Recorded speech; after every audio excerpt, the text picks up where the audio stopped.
trabaho madali, paupo-upo lang daw doon kayo nagkamali. Anumang oras ang buhay di na makakauwi, dahil pera sa kalsada kapalit na masawi. Minsan lipas na sa gutom may tinitiis lang, dahil kulang pa kaya kailangan na umandar.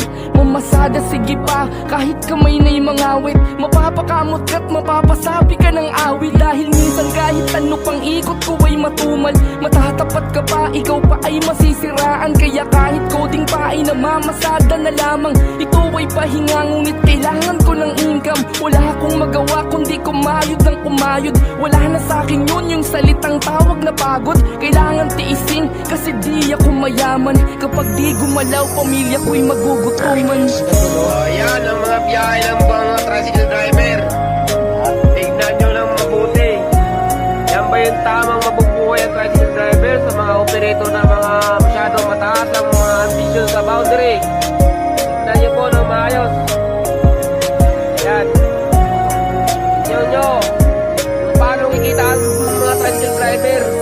Umulan man o umaraw sila'y laging bumabiyahe. Gabi man o umaga kahit hapon o tanghali, walang pinapalampas na oras kong lumagari. Kahit pa ang mga tao laging meron sinasabi, kasi daw kung sila ay maningil napakagrabe. Pasada ay malapit, malaki ang pamasahe, ngunit panguhusga ay ilagay sa pangyayari. Sila dahilan kung bakit nakakasakay ka lagi. Gasolina tumaas, kasalanan ba nila?